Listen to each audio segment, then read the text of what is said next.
Неколку стотици илјади денари за заборавен долг од 2 денари. Наплата на долгови преку извршители од банка која веќе не постои се дел од маките на граѓаните кои денеска излегоа на протест пред Министерството за правда. Представниците од синдикалните здруженија побараа државата да направи ветинг и на извршителите, затоа што според нив тие незаконски се богатат на грбот на народот.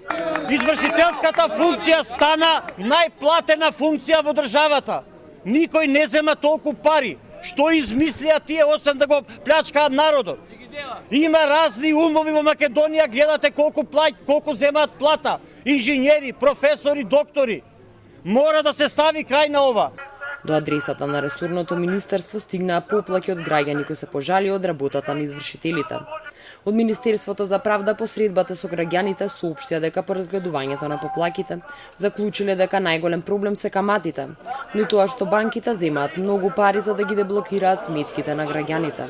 Во тек си анализи и консултации за измена на законот за облигационите односи, па така каматата би се регулирала законски и нема да го надмине првичниот износ на долгот.